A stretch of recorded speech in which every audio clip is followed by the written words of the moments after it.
Hello my dear students, I am Prerna, your home science mentor. I welcome you all my YouTube channel Home Science Junction. तो student आप सभी का मेरी आज की class में स्वागत है। जल्दी से मेरे साथ सेशन में जुड़ेंगे स्टूडेंट, सेशन को लाइक शेयर करेंगे और आज की क्लास में आप लोगों को फिर से कराने वाली हूँ मैं कुछ क्वेश्चंस जो आप लोगों के लिए बहुत ज़्यादा यूजफुल रहेंगे। आज की क्लास में स्टूडेंट जो आप लोगों के क्वेश्चन है, कुछ क्वेश्चन आप लोगों के जो दिए गए हैं स्टूडेंट वो आपके हैं आपके कंज्यूमर प्रोटेक्शन से, कुछ क्वेश्चन मैंने दिए हैं यहाँ पे बचत से, कुछ क्वेश्चन मैंने दिए हैं बजट से। सो आपको आज मिक्स क्वेश्चन देखने के लिए मिलेंगे जो आपके कंज्यूमर एंड आपके स्टूडेंट सेविंग एंड इन्वेस्टमेंट आप लोगों के इस सेक्शन से आते हैं, ठीक है ना, एंड कंज्यूमर एजुकेशन वाले सेक्शन से आते हैं। तो चलिए आज की क्लास को शुरू करते हैं स्टूडेंट, और आज का पहला क्वेश्चन ध्यान से देखेंगे। अभी तक अगर आपने वीडियो को लाइक नहीं किया है तो कर दीजिएगा, साथ ही साथ बेल आइकन को प्रेस भी कर लीजिए जिससे जो भी मेरी अपकमिंग क्लासेस की नोटिफिकेशन रहे वो आप लोगों को टाइमली मिलते रहें।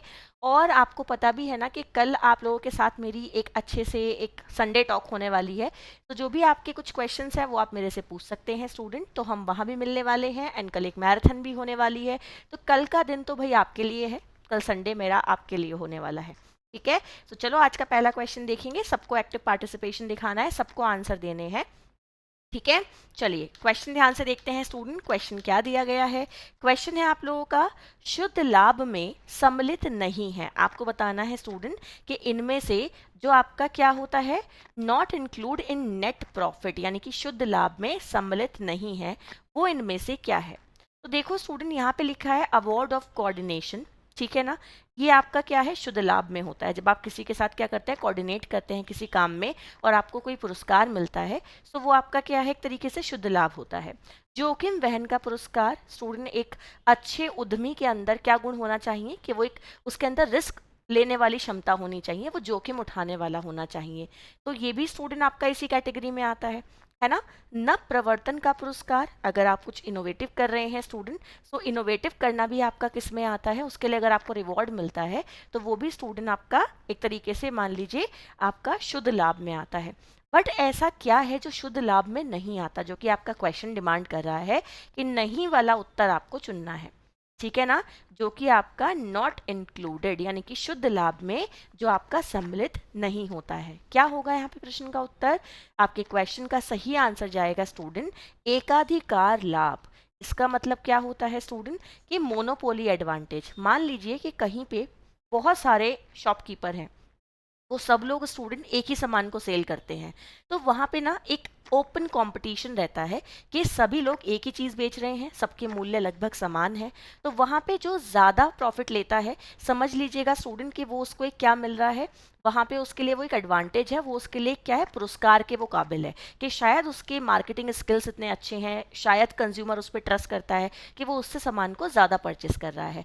बट स्टूडेंट अगर मार्केट में कोई चीज़ की एक ही शॉप हो, उसके अलावा कोई हो ही ना, तो आप उसे किस में इंक्लूड नहीं कर सकते हैं, शुद्ध लाभ में इंक्लूड नहीं कर सकते, क्योंकि वो मोनोपोली हो जाएगी कि बस वो एक ही व्यक्ति है जो उस काम को कर रहा है, उसके अलावा कोई भी नहीं कर रहा है, तो ये आपका इंक्लूड नहीं किया जाएगा। आइए नेक्स्ट क्वेश्चन ध्यान से देखते हैं स्टूडेंट। क्वेश्चन क्या रहने वाला है, अच्छे से देखिएगा।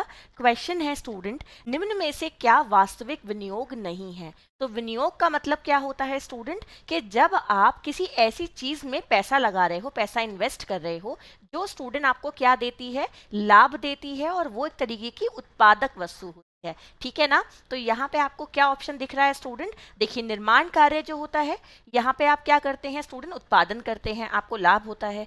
नई वस्तु आप उत्पादन करते हैं, लाभ होता है। बिक्री के लिए माल स्टूडेंट आप उत्पादन करते हैं, लाभ होता है। पर कंपनी का जो शेयर कैपिटल है स्टूडेंट, इसका आप उत्पादन नहीं करते हैं, और ये एक तरीके का रिस्क होता है। जरूरी नहीं कि यहाँ पे आपको लाभ ही हो, यहाँ पे आपको हानि भी हो सकती है। तो यही इस क्वेश्चन का क्या होगा स्टूडेंट, सही आंसर होगा, ठीक है ना, कि इनमें से कौन रियल इन्वेस्टमेंट नहीं है। तो यही आप लोगों का स्टूडेंट यहाँ पे करेक्ट आंसर हो जाएगा। चलिए आगे नेक्स्ट क्वेश्चन ध्यान से देखते हैं स्टूडेंट। आगे नेक्स्ट क्वेश्चन ध्यान से देखते हैं। क्वेश्चन है कि घरेलू बचत का एक अच्छा उपाय क्या हो सकता है। अगर स्टूडेंट आप लोगों को क्या करनी है, सेविंग करनी है, तो आपके लिए कौन बेस्ट ऑप्शन हो सकता है होम सेविंग्स के लिए। तो देखिए जनरली आपको पता है कि पोस्ट ऑफिस के बहुत सारे स्कीम्स होते हैं स्टूडेंट, जिनके थ्रू आप सेविंग्स करते हैं, ठीक है। और बैंक भी आपके लिए बहुत सारी ऐसी स्कीम निकालता है स्टूडेंट, जिनके थ्रू आप क्या कर सकते हो, सेविंग कर सकते हो। तो आपका घरेलू बचत के लिए दोनों ही क्या होते होते हैं, अच्छे ऑप्शंस होते हैं। यहाँ पे आपके क्वेश्चन का सही आंसर क्या हो जाएगा, कमेंट सेक्शन में लिख के बताओ जल्दी जल्दी। क्वेश्चन का सही आंसर होगा स्टूडेंट आप लोगों का बोथ, यानी कि ए और बी दोनों आपके यहाँ पर सही आंसर हो जाएंगे। आपको पता है कि बैंक में क्या होता है स्टूडेंट, अलग अलग तरीके के खाते खोले जाते हैं। बैंक आपको कई बार क्या होता है स्टूडेंट, जैसे एफडी हो गई है ना, आरडी हो गई, इस तरीके के ऑप्शंस भी देता है। जबकि पोस्ट ऑफिस आपको क्या देता है स्टूडेंट, इंदिरा विकास पत्र, किसान विकास पत्र, है ना, इस तरीके की फैसिलिटीज देता है। तो ये सब आपकी सेविंग्स को प्रमोट करते हैं। ठीक है, चलिए नेक्स्ट क्वेश्चन ध्यान से देखते हैं स्टूडेंट। क्वेश्चन क्या दिया गया है, सबसे जोखिम भरा चेक कौन सा होता है। आपको बताना है स्टूडेंट कि सबसे जोखिम भरा चेक कौन सा होता है। तो देखिए ध्यान से देख लीजिएगा, जो सबसे ज्यादा रिस्की चेक होता है उसको हम क्या कहते हैं, जल्दी जल्दी कमेंट सेक्शन में लिख के बताते रहो आंसर क्या होगा।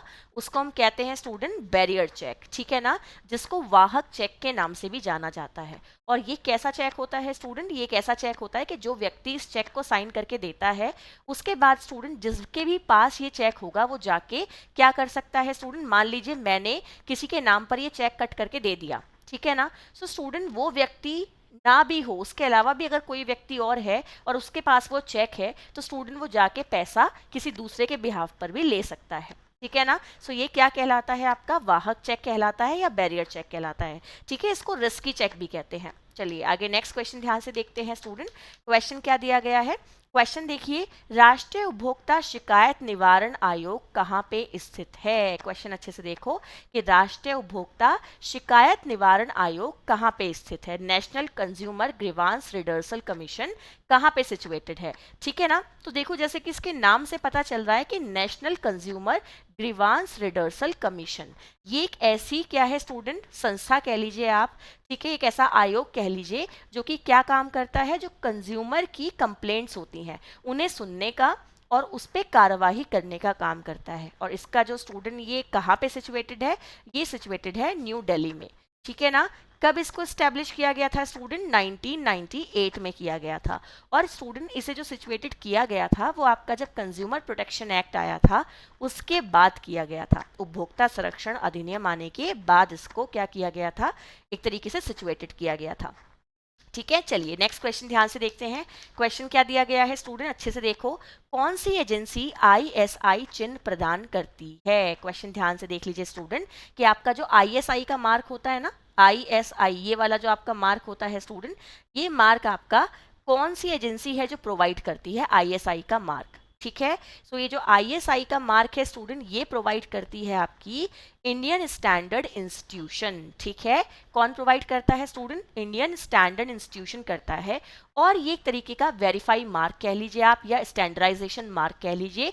ये कहा जाता है कि जिन चीज़ों पे ये मार्क होता है स्टूडेंट, जैसे कि इलेक्ट्रॉनिक आइटम्स पे होता है, सो वो चीज़ें कंज्यूमर के लिए सेफ होती हैं और ये उसके लिए क्या होती हैं स्टूडेंट, उसको प्रॉफिट देने वाली, उसके लिए फ्रेंडली होती हैं और वो इन्हें आराम से इस्तेमाल कर सकता है, यानी कि वो क्वालिटी वाइज क्या होती हैं, बहुत ही अच्छी मानी जाती हैं।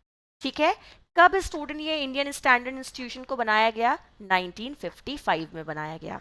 ठीक है, चलिए आगे नेक्स्ट क्वेश्चन ध्यान से देखते हैं स्टूडेंट। पहले इंग्लिश वाले बच्चे भी क्वेश्चन को देख लीजिए कि आपका क्वेश्चन है स्टूडेंट कि कौन सी एजेंसी है जो आईएसआई सिंबल प्रोवाइड करती है, इंडियन स्टैंडर्ड इंस्टीट्यूशन आप लोगों का यहाँ पर सही आंसर हो जाएगा। ठीक है, चलिए आगे बढ़ेंगे। नेक्स्ट क्वेश्चन ध्यान से देखते हैं स्टूडेंट। क्वेश्चन क्या दिया गया है, हॉलमार्क सोना कितनी मात्रा में शुद्ध होता है। जो हॉलमार्क वाला सोना होता है स्टूडेंट, वो कितनी मात्रा में शुद्ध होता है, कितना परसेंट वो प्योर होता है। तो हॉलमार्क क्या होता है स्टूडेंट, ये एक तरीके का स्टैंडर्डाइजेशन मार्क होता है जो ये बताता है कि भाई सोना जो है आपका वो ऑथराइज्ड है, गुणवत्ता वाला है। ठीक है ना, तो एक तरीके से सोने के लिए एक मानक चिन्ह होता है। ठीक है, क्वेश्चन का आंसर क्या बनेगा स्टूडेंट, यहाँ पे आप लोगों का क्वेश्चन का सही आंसर हो जाएगा 91.6%। ठीक है, ध्यान से देख लीजिए स्टूडेंट, क्वेश्चन का सही आंसर क्या होगा, 91.6% होगा, क्योंकि जो आपका क्या किया जाता है, हॉलमार्क सोने से अगर हम मान लीजिए हमें क्या करने हैं, ऑर्नामेंट्स बनाने हैं, ज्वेलरी बनानी है, तो स्टूडेंट केवल प्योर सोने से कभी भी ज्वेलरी नहीं बनती है, वो बहुत ज़्यादा सॉफ्ट होता है, उसमें हमें तांबा मिलाना पड़ता है। तो हॉलमार्क वाले सोने में तांबा कंपैरेटिवली फिर भी कम होता है, अदरवाइज बाकी जिन पे ये ग्रेडिंग नहीं होती, आपका ये मार्क नहीं होता, वहाँ पे तो और ज़्यादा लोग इसकी मिलावट करते हैं। ठीक है। आइए चलिए नेक्स्ट क्वेश्चन ध्यान से देखते हैं स्टूडेंट। क्वेश्चन क्या है, अच्छे से देखो। निम्नलिखित में से कौन सा कारक खरीदारी और उपभोग व्यवहार को प्रभावित करता है? आपको बताना है स्टूडेंट कि इनमें से कौन से वो फैक्टर हैं जो इन्फ्लुएंस करेंगे आपकी बाइंग एंड कंजम्पशन, आपकी बिहेवियर को, है ना, बाइंग प्रैक्टिसेस को, आपके कंजप्शन बिहेवियर को। कौन सी ऐसी चीजें हैं जो प्रभावित करेंगी, कौन से वो फैक्टर हैं जिनसे आप इन्फ्लुएंस होंगे, ठीक है ना। ऑप्शन दिए गए हैं, घरेलू इकाई, परिवार की संरचना, ठीक है, पारिवारिक चक्र में चरण, पारिवारिक निर्णय प्रक्रिया और उपरोक्त सभी। ठीक है, एक बार सारे इंग्लिश वाले बच्चे भी क्वेश्चन को देखेंगे कि क्वेश्चन में ऑप्शंस क्या दिए गए हैं। अब यहाँ पे एक बात ध्यान से देख लीजिएगा स्टूडेंट कि जब भी हम बात करते हैं अपने बाइंग प्रैक्टिसेस की, हम बात करते हैं अपने कंजप्शन बिहेवियर की, तो ये सारे फैक्टर रिस्पॉन्सिबल होते हैं। क्यों रिस्पॉन्सिबल होते हैं स्टूडेंट? आंसर यहाँ पे आपका ऑल ऑफ द अबव हो जाएगा। आपको ये बता देती हूँ कि ये फैक्टर रिस्पॉन्सिबल आखिर हैं क्यों। तो ध्यान से देखो स्टूडेंट कि आपके ना जो फैमिली का साइज है आपका, ठीक है ना, फैमिली का स्ट्रक्चर है, वो बहुत ज़्यादा रोल प्ले करता है कि आप आखिर आपकी खरीदारी कितनी होगी। क्यों स्टूडेंट? अगर फैमिली में, फैमिली क्या है, न्यूक्लियर फैमिली है तो 2 जने हैं, 4 जने होंगे मैक्सिमम, सो वहाँ पे रिक्वायरमेंट्स कम होती हैं, रिसोर्सेज कम चाहिए होते हैं, ठीक है ना। जब फैमिली में स्टूडेंट 15-20 लोग हैं, एक जॉइंट फैमिली है, वहाँ रिसोर्सेज ज़्यादा चाहिए होते हैं, तो बाइंग प्रैक्टिसेस वहाँ पे ज़्यादा हो जाएंगी। दूसरा स्टूडेंट, आपको पता है ना, फैमिली लाइफ साइकिल की स्टेजेस होती हैं, यानी कि पारिवारिक जीवन चक्र की अवस्थाएं होती हैं। वो अवस्थाएं कौन कौन सी होती हैं? 3 अवस्थाएं होती हैं, ठीक है ना। वो 3 अवस्थाएं कौन सी होती हैं स्टूडेंट? फर्स्ट होती है आपकी बिगिनिंग स्टेज, जिसको हम कहते हैं शुरुआती अवस्था, ठीक है। दूसरी होती है स्टूडेंट एक्सपेंडिंग स्टेज, जिसको हम कहते हैं विस्तारण की अवस्था।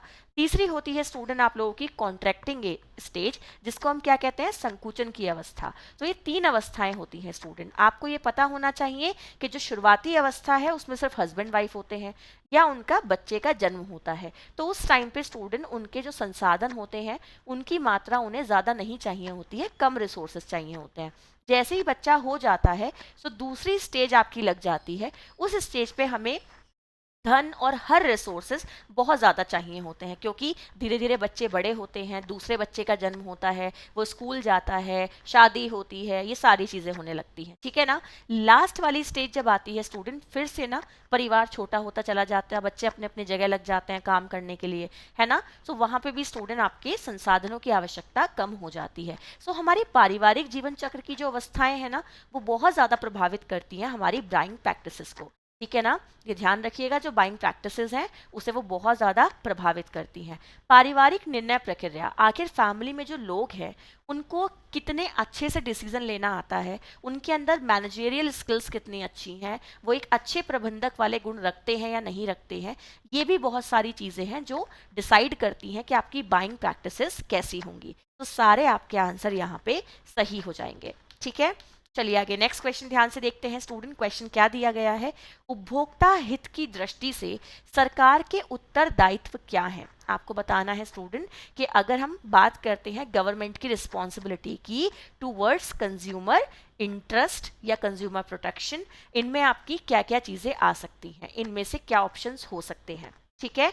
एक बार स्टूडेंट इंग्लिश वाले बच्चे भी देखेंगे क्वेश्चंस को कि आप क्या हो सकते हैं, इनमें से कौन कौन से पॉइंट्स को हम इंक्लूड कर सकते हैं। तो देखो स्टूडेंट, यहाँ पे आपकी सबसे इंपॉर्टेंट चीज़ क्या आ जाती है, ऑप्शन क्या दिया गया है कि उपभोक्ता हित की दृष्टि से सरकार के उत्तरदायित्व क्या है, रिस्पॉन्सिबिलिटीज क्या है। तो पहली रिस्पॉन्सिबिलिटीज क्या है स्टूडेंट कि मूल्य निर्धारण तथा सस्ती कीमत की दुकानें होना।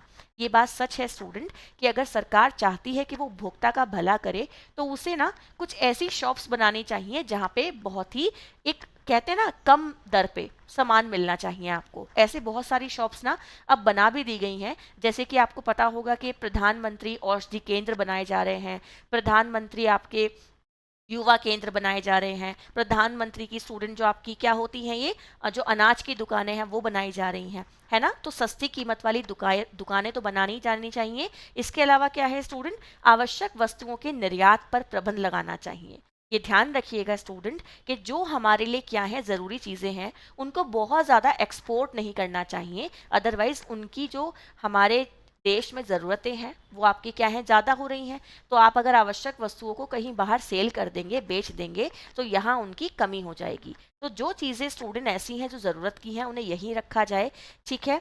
दूसरी बात क्या है स्टूडेंट, जमाखोरी को निरुत्साहित करना। कुछ लोग होते हैं ना कि सामान को स्टोर कर करके रखते रहते हैं और उसके बाद जब वो सामान की कमी पड़ जाती है तो उसे महंगे रेट में बेचते हैं। तो इस चीज़ को भी कम करना है स्टूडेंट, ये भी सरकार की ही रिस्पॉन्सिबिलिटी है। तो ये सारे आंसर आप लोगों के क्या हो जाएंगे, यहाँ पे सही आंसर हो जाएंगे। ठीक है ना, ये सारे फैक्टर स्टूडेंट आपके रिस्पॉन्सिबिलिटीज में आएंगे जो कि गवर्नमेंट की है टूवर्ड्स द कंज्यूमर।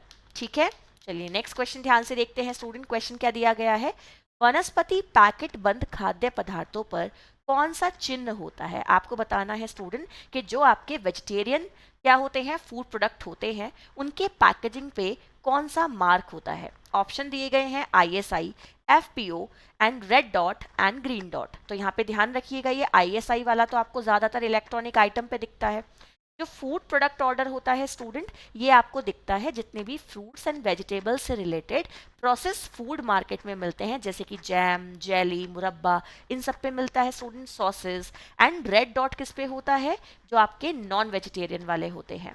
तो आपका ग्रीन डॉट कहाँ पे देखने के लिए मिलेगा स्टूडेंट, जो आपके वनस्पति पैकेट बंद खाद्य पदार्थ होते हैं उन पे ग्रीन मार्क होता है, लाइक दिस, ऐसा होता है ना। चलो नेक्स्ट ध्यान से देखते हैं स्टूडेंट, क्वेश्चन अच्छे से देखिएगा। अच्छा, यहाँ पे आपको एक बात और बता देती हूँ स्टूडेंट मैं, कि जैसे आपको पता है कि ग्रीन वाला डॉट होता है स्टूडेंट वेजिटेरियन के लिए, ऐसे ही एक डॉट होता है सेम इसी तरीके का, वो होता है स्टूडेंट रेड वाला, वो होता है नॉन वेजिटेरियन के लिए। और एक स्टूडेंट सेम ऐसे ही बॉक्स में इस तरीके का एक मार्क होता है, वो होता है एगिटेरियन, यानी कि जिन चीज़ों में एग होता है उनके ऊपर ये वाला मार्क होता है। ठीक है ना, आप कभी ब्रिटानिया के जो केक्स आते हैं उनको देखिएगा, ब्रिटानिया के केक्स में कुछ ऐसे केक्स आते हैं जो कि वेजिटेरियन वाले हैं, उन पे ग्रीन डॉट आपको मिलेगा। और कुछ ऐसे केक्स आते हैं जिनमें एग डला हुआ है, तो उन पे वो एग वाला मार्क देखने के लिए मिलता है, जो कि ब्राउनिश कलर का होता है। ठीक है, उपभोक्ता संरक्षण अधिनियम 1986 का प्रारंभ और विस्तार हुआ। आपको बताना है, तो कंज्यूमर प्रोटेक्शन एक्ट है 1986 में क्या हुआ था, इंट्रोड्यूस हुआ था, वो आपका इनमें से उससे संबंधित कौन सा स्टेटमेंट सही है। नियम का विस्तार यूपी एवं एमपी के कुछ जिलों में हुआ, भारतवर्ष के सभी राज्यों में हुआ। इसका विस्तार जम्मू और कश्मीर को छोड़ के बाकी आपके संपूर्ण भारत में हुआ। नियम एवं विस्तार संपूर्ण भारत में हुआ। क्वेश्चन का सही आंसर क्या बनेगा भाई, इंग्लिश वाले बच्चों आप भी देखो क्वेश्चन को, आंसर लगाते रहो, एक्टिव पार्टिसिपेशन करते रहो। ठीक है ना, इसलिए क्लास का टाइमिंग रात में रखा गया है कि खाना वाना खा के एनर्जी लेके तब क्लास में आया करो, जिससे कि बहुत ही एक्टिव तौर पे पार्टिसिपेशन कर सको। क्वेश्चन का सही आंसर क्या बनेगा स्टूडेंट, कि इसका जो विस्तार है वो जम्मू कश्मीर को छोड़ के बाकी भारत में, संपूर्ण भारत में किया गया था। ठीक है ना, यही इसका क्या बन जाएगा स्टूडेंट, आपका सही आंसर हो जाएगा। चलिए आगे नेक्स्ट क्वेश्चन की तरफ बढ़ते हैं भाई। क्वेश्चन क्या है, आवश्यकता की तुरंत संतुष्टि विशिष्ट लक्षण होती है। आपको बताना है स्टूडेंट कि जब किसी पर्सन को ना इंस्टेंट क्या चाहिए होता है, सेटिस्फैक्शन चाहिए होता है, तो वो आपका इनमें से किसके अंतर्गत आता है। अब आपको पता है स्टूडेंट कि जो सिगमंड फ्रॉइड है, ठीक है ना, उन्होंने क्या किया है स्टूडेंट, एक अपनी साइको क्या दी है, एनालिटिकल थ्योरी दी है ना, जो उनकी सोशियो एनालिटिकल थियरी है स्टूडेंट, ये ध्यान रखिएगा। सो उनकी जो थियरी है उसमें क्या बताया गया है स्टूडेंट, इड, ईगो और सुपर ईगो के बारे में बताया गया है, जिसे हम इदम, अहम और सुपर अहम कहते हैं, है ना। सो इड, ईगो और सुपर ईगो के बारे में बताया गया है। ठीक है, यहाँ पे आपको क्या बताना है कि जब एक इंसान के अंदर ना वो वाली टेंडेंसी होती है, अभी चाहिए, कुछ भी हो जाए अभी चाहिए, है ना। सो जो वो वाली चीज होती है स्टूडेंट, वो किससे संबंधित है, वो कौन से इसमें से, इड, ईगो और सुपर ईगो में से किससे कनेक्टेड है। तो ये ध्यान रखिएगा स्टूडेंट, सही आंसर क्या होगा आप लोगों का, इड होगा। ठीक है ना, जो इड होता है स्टूडेंट, ये प्योरली किस पे बेस्ड होता है, प्लेजरेबल प्रिंसिपल के ऊपर डिपेंड होता है। ठीक है ना, आप जानते हो ना कि इड, ईगो और सुपर ईगो के तीनों के अलग अलग प्रिंसिपल होते हैं। सो स्टूडेंट जो इड होता है, इड का प्रिंसिपल क्या होता है, प्लेजर, यानी कि अपने बारे में सोचना, प्लेजर लेना, संतुष्टि लेना, ठीक है ना, सेटिस्फैक्शन लेना। सो ये आपका इससे कनेक्टेड होता है, तो यही आपके इस क्वेश्चन का सही आंसर हो जाएगा। ठीक है, चलिए आगे नेक्स्ट ध्यान से देखते हैं स्टूडेंट। क्वेश्चन क्या रहने वाला है, क्वेश्चन है इनमें से कौन सा वाक्य असत्य है। आपको बताना है स्टूडेंट, इनमें से कौन सा स्टेटमेंट गलत है। तो असत्य वाला वाक्य चुनना है, ध्यान से देख लीजिएगा। पैसा आय वह आय है जो प्रचलित नोट, सिक्के, चेक अथवा ड्राफ्ट के रूप में होती है। तो भाई ये तो सही बात है ना। वास्तविक आय वह आय है जो सेवाओं एवं वस्तुओं पर बचत के रूप में प्राप्त होती है। ठीक है स्टूडेंट, तो ये भी आपका सही बात है। मानसिक आय सेवाओं एवं वस्तुओं के उपयोग से प्राप्त संतोष को कहते हैं। ये भी सही बात है। निचली आय पैसे को उधार लेकर प्राप्त होती है। यही स्टूडेंट आपका स्टेटमेंट है जो कि गलत स्टेटमेंट है। क्या ना, एक बार ध्यान से देख लीजिएगा स्टूडेंट, यही वो स्टेटमेंट है आपका जो कि गलत स्टेटमेंट होगा। कि आपकी स्टूडेंट जो निचली आय होती है वो कौन सी आय होती है, जिसको आप किसी से उधार लेते हो ना, धन जो उधार लेते हो, वो आपका निचली आय की कैटेगरी में आता है। यही स्टेटमेंट स्टूडेंट ऐसा है जो आपका असत्य वाला स्टेटमेंट है। ठीक है, चलिए आगे बढ़ते हैं। नेक्स्ट क्वेश्चन ध्यान से देखेंगे स्टूडेंट कि क्वेश्चन का आंसर हमारा क्या होने वाला है। ठीक है जी, आ जाओ नेक्स्ट क्वेश्चन पे। क्वेश्चन हमारा क्या रहने वाला है। अच्छा, आपको एक बात और बता देती हूँ स्टूडेंट कि जैसे हम ना इनकम वाला क्वेश्चन देखते हैं तो बहुत सारी जगह पे आपको इसका आंसर कुछ कुछ देखने के लिए मिलता है। बट ये ध्यान रखिएगा कि जो आय है ना आपकी, 3 प्रकार की होती है। एक होती है मौद्रिक आय, एक होती है वास्तविक आय, एक होती है स्टूडेंट आपकी मानसिक आय। तो ये 3 आय को ध्यान में रखते हुए आपको अपने आंसर को ऑप्ट करना होता है। ठीक है ना। चलिए नेक्स्ट क्वेश्चन ध्यान से देखेंगे। जागरूक उपभोक्ता को बनने के लिए व्यक्ति को क्या होना चाहिए। ठीक है ना। अगर आप चाहते हैं कि आप एक जागरूक उपभोक्ता बने स्टूडेंट, एक अवेयर कंज्यूमर बने, तो क्या होना चाहिए।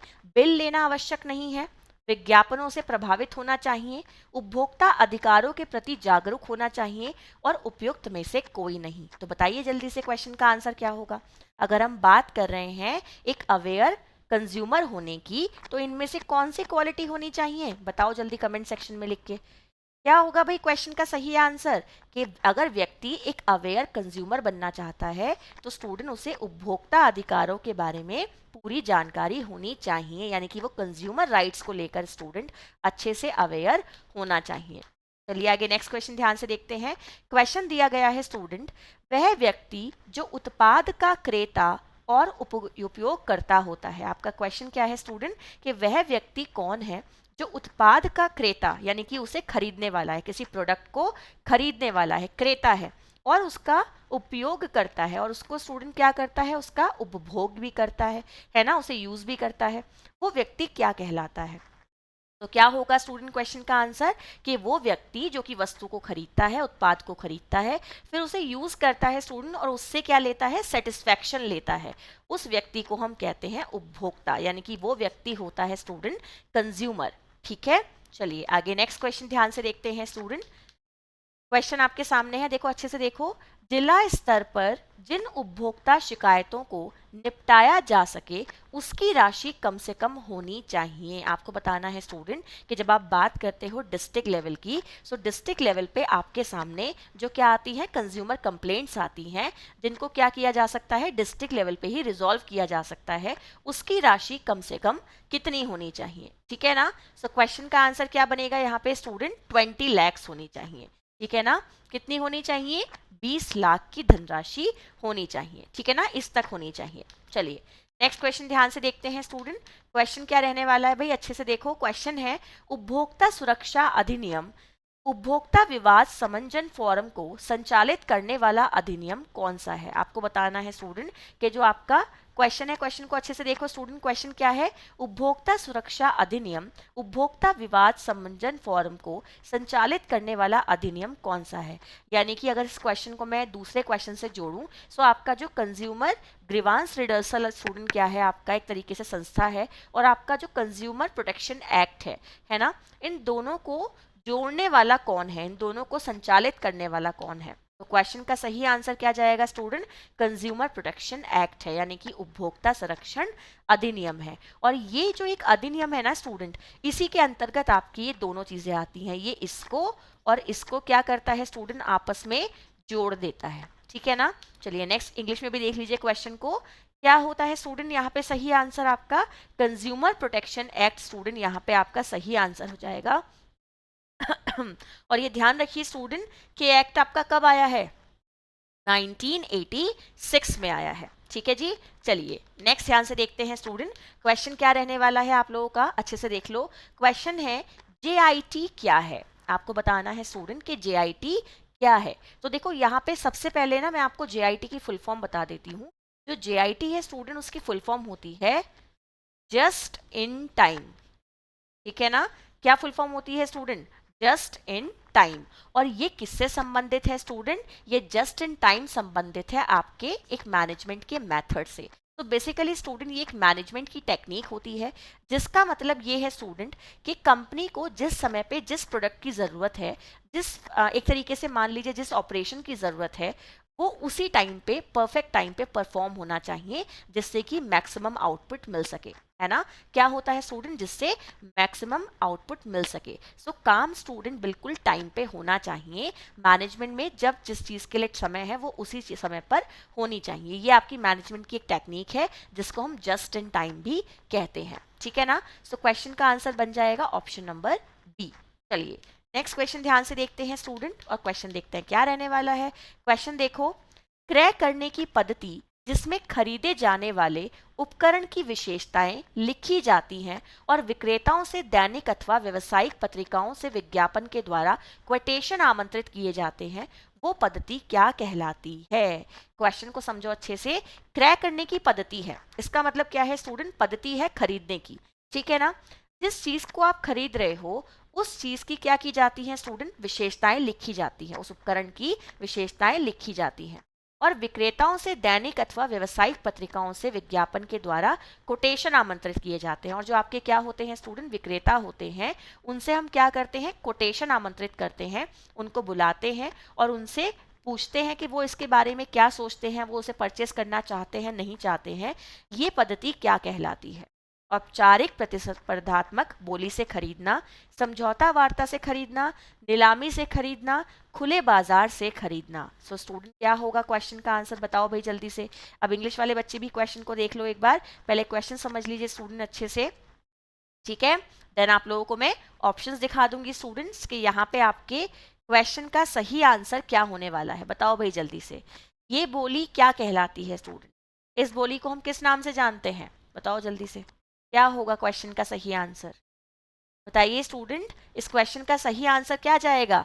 कि ये फॉर्मल कॉम्पिटेटिव बाइडिंग है, या फिर स्टूडेंट ये एक तरीके का बाइंग फ्रॉम ऑक्शन है? बताओ जल्दी से, ये क्या होगा स्टूडेंट? यहाँ पे इसको हम कहेंगे बाइंग फ्रॉम ऑक्शन, यानी कि स्टूडेंट एक तरीके से आप ये मान सकते हैं कि क्या की जाती है? नीलामी जैसे होती है ना, ऑक्शन होती है, बोली लगाई जाती है। ठीक है, और जो भी व्यक्ति सबसे ज्यादा मूल्य देता है वो उस चीज को खरीद लेता है। ठीक है, चलिए नेक्स्ट क्वेश्चन ध्यान से देखेंगे स्टूडेंट, इसको अच्छे से देख लीजिएगा एक बार। क्वेश्चन का सही आंसर क्या हो जाएगा स्टूडेंट आप लोगों का?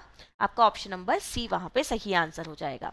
नेक्स्ट क्वेश्चन देखते हैं, बाजार वह स्थान है जहां पे क्या होता है? बताओ भाई, मार्केट एक प्लेस है जहां पे क्या होता है? सेवाओं का विनिमय होता है, वस्तुओं और सेवाओं को स्वरूप दिया जाता है, वस्तुओं और सेवाओं का विनिमय होता है, या फिर स्टूडेंट वस्तुओं को परिष्कृत किया जाता है।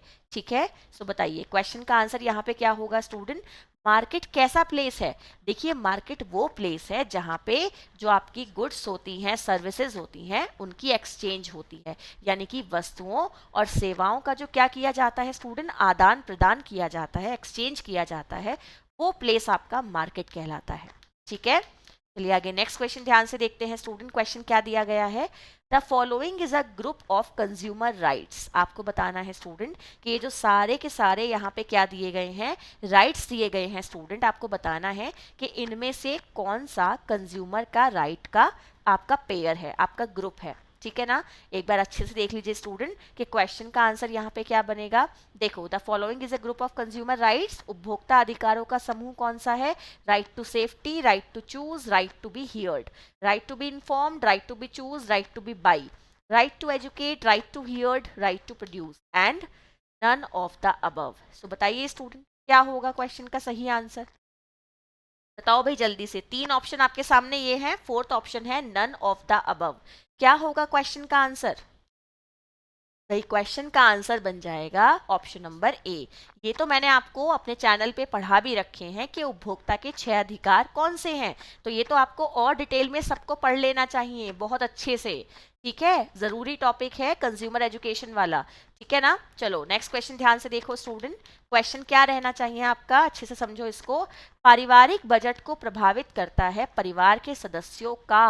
क्वेश्चन देखो कि भाई जो आपका फैमिली बजट है उसे फैमिली मेंबर की कौन सी ऐसी चीजें हैं स्टूडेंट जो प्रभावित करेंगी। ठीक है, आपका फैमिली बजट है, उसे कौन सी ऐसी चीजें हैं स्टूडेंट आपके ही फैमिली मेंबर की जो उसे प्रभावित करेंगी। क्या होगा आंसर, बताओ जल्दी से। आपका सेल्फ कंट्रोल, फैमिली मेंबर्स का, उनके अंदर होने वाली मितव्ययता, ठीक है, उनके अंदर होने वाली दूरदर्शिता, या फिर ये सभी। तो देखो स्टूडेंट बताओ ऑप्शन क्या होगा, जल्दी से बताओ। पारिवारिक बजट को कौन प्रभावित करेगा, जो परिवार के सदस्यों के अंदर क्वालिटी है देखो वो तो प्रभावित करेंगी करेंगी। ऑप्शन आपका क्या हो जाएगा यहाँ पे, ये सभी प्रभावित करेंगी। ठीक है ना, कि वो खुद पे कितना कंट्रोल रखते हैं, उनका जो एक तरीके से विजन है वो कैसा है, दूरदर्शिता उनमें कैसी है, क्या वो आने वाली चीज़ों को भाप पाते हैं, चीज़ों को समझ पाते हैं, एक प्रिडिक्शन कर पाते हैं या नहीं कर पाते, और वो कितने मितव्ययी हैं। यानी कि स्टूडेंट वो एक तरीके से कहते हैं ना कि जैसी ज़रूरत है उसके अनुसार खर्च करने वाले, चीज़ों को सेव करने वाले, अननेसेसरी खर्च करने वाले तो नहीं है। ये बहुत सारी चीज़ें हैं स्टूडेंट जो प्रभावित करती हैं। ठीक है, आइए नेक्स्ट क्वेश्चन ध्यान से देखेंगे। क्वेश्चन क्या दिया गया है भाई, अच्छे से देखो।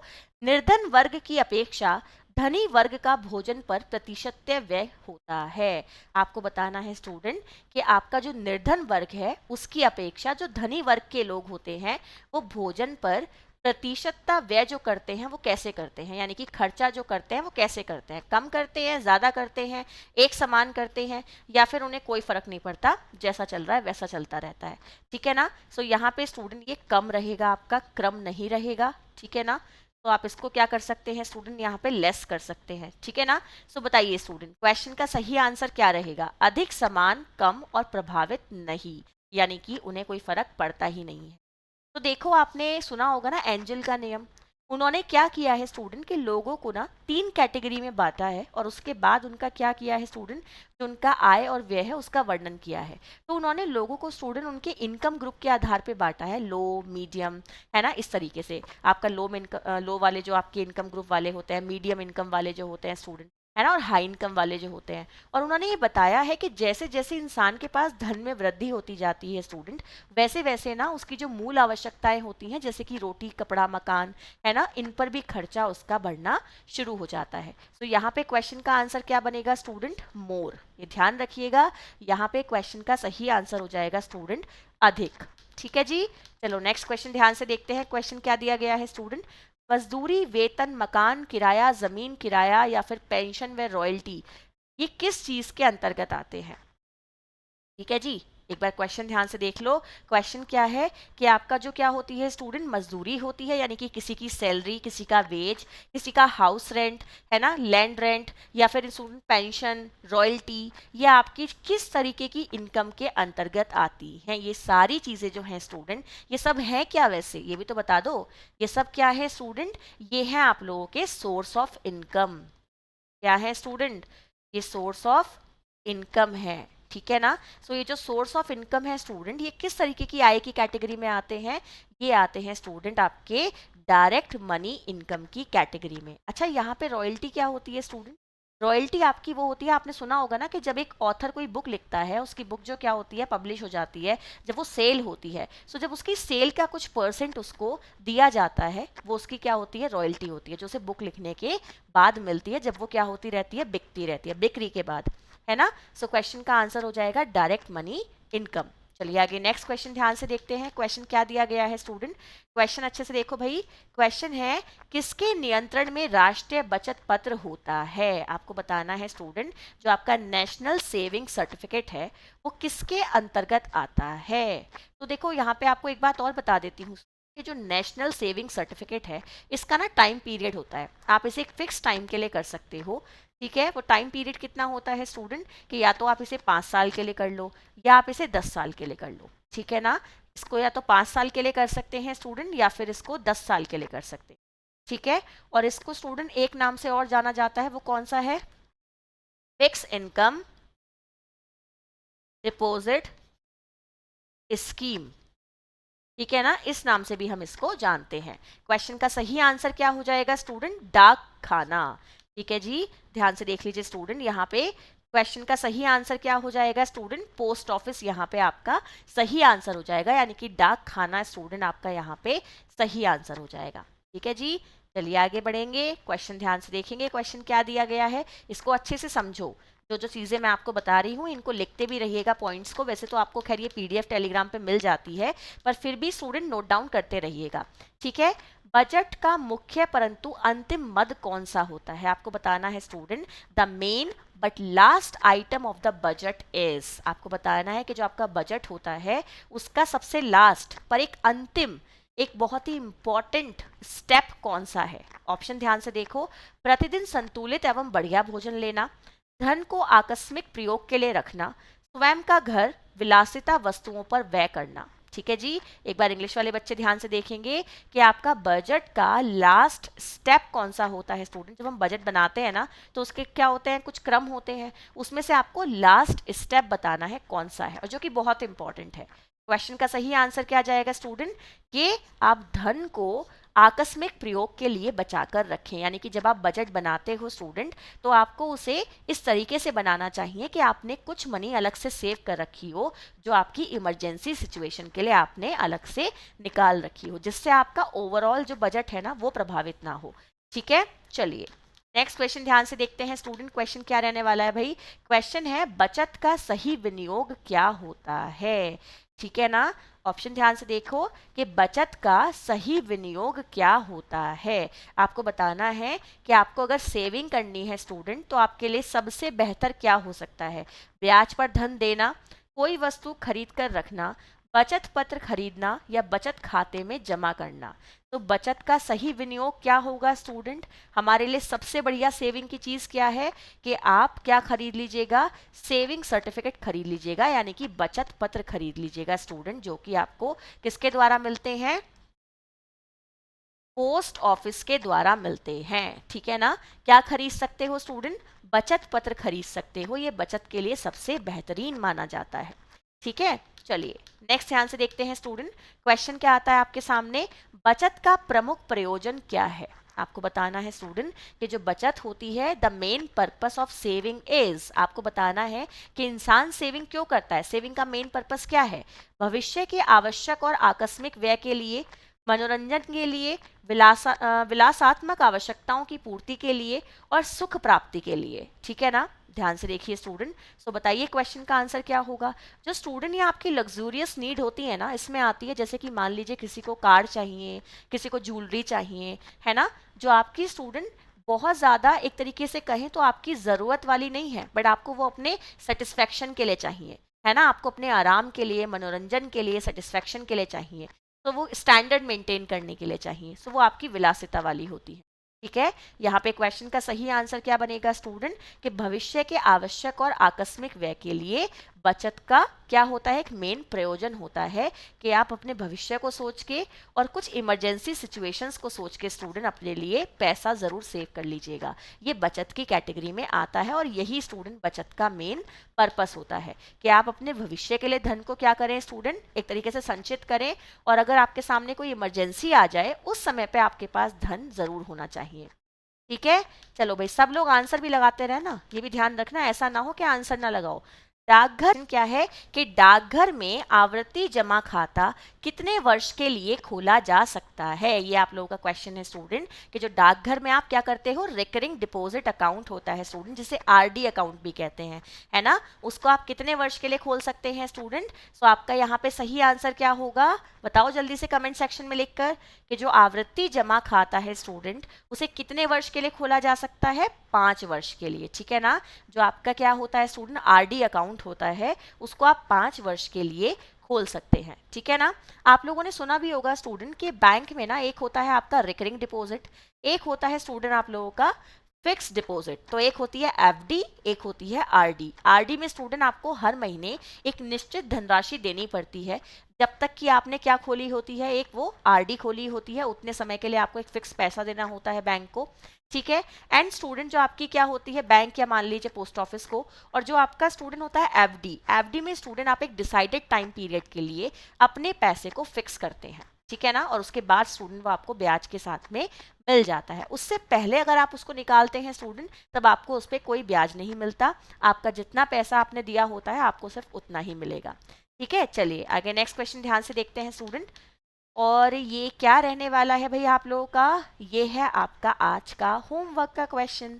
तो आई होप आपको आज की क्लास के जो क्वेश्चन है वो अच्छे लगे होंगे, आपको चीज़ें अच्छे से क्लियर हुई होंगी। और देखो कोई क्वेश्चन इजी या डिफिकल्ट नहीं होता, और ऐसा भी नहीं है कि इजी क्वेश्चंस की प्रैक्टिस नहीं करनी चाहिए। इजी क्वेश्चंस स्टूडेंट हमारे एग्जाम्स में ना बहुत ज़्यादा गलत होते हैं, पता है क्यों? क्योंकि हम ना ये सोचते हैं ओवर कॉन्फिडेंस में आके कि यस ये तो हमें आता है, ये तो हम कर ही लेंगे, और फिर वो सिली मिस्टेक्स हम करते हैं एग्जाम में जिनकी वजह से हमारे मार्क्स कट जाते हैं। आप कभी भी नोटिस करना कि जो डिफिकल्ट क्वेश्चन होगा ना उस पर आपका फोकस ज़्यादा होता है और आप उसे ज़्यादा सही भी करते हो। जो ईजी क्वेश्चन होता है ना वहीं पे आपको घुमाया जाता है, ऑप्शंस ऐसे दिए जाते हैं कि आप कंफ्यूज हो जाते हो। तो ये आपका आज का होमवर्क क्वेश्चन है कि भाई गिफ्ट चेक की न्यूनतम धनराशि कितनी होती है। जो गिफ्ट चेक होता है स्टूडेंट उसका मिनिमम अमाउंट कितना होता है, ये आपका क्वेश्चन है आज का होमवर्क का। तो HW को सब लोग पूरा करेंगे, कमेंट सेक्शन में लिखकर बताएंगे कि आंसर क्या होगा। दूसरी बात ये है स्टूडेंट कि कल आपका जो होमवर्क क्वेश्चन था उसका सही आंसर है हॉर्डन, ठीक है ना। तो लगातार स्टूडेंट आप मुझे कमेंट सेक्शन में लिखकर बताते रहिएगा। हम कुछ ऐसा प्लान करेंगे कि भाई जिसके सबसे ज़्यादा हर वीडियो पे कमेंट होंगे, यानी कि जिस स्टूडेंट ने हर वीडियो पे सही आंसर दे रखा होगा कांस्टेंट, तो जिसके सबसे ज़्यादा सही आंसर होंगे सारी वीडियोस में से, हम पक्का उस स्टूडेंट के लिए क्या करेंगे स्टूडेंट, कुछ ना कुछ बेटर प्लान करेंगे, ठीक है ना। सो उसके लिए एक अच्छा सा सरप्राइज रहेगा। तो ये आपके लिए एक अच्छी अपॉर्चुनिटी रहेगी कि आंसर ज़रूर दीजिएगा स्टूडेंट, एक्टिव पार्टिसिपेशन क्लास में दिखाया कीजिए, उससे आपके लिए ही अच्छा है स्टूडेंट, आपकी प्रैक्टिस और ज़्यादा अच्छी होगी। तो देखो मैं तो आपके लिए क्लासेस लेकर आ रही हूँ, आपकी रिस्पॉन्सिबिलिटी क्या बनती है कि आप रिस्पॉन्स करें अच्छे से, है ना। एंड कल हमें मिलना है, सो अपने क्वेश्चंस का जो पिटारा है वो तैयार रखिएगा, है ना। कल बात करेंगे अच्छे से, रात को पढ़ाई करेंगे, कल संडे है तैयारी करो, और चलो मिलते हैं कल, ठीक है ना। So bye bye, take care, good night, tata, फिर से मिलेंगे, बाय बाय।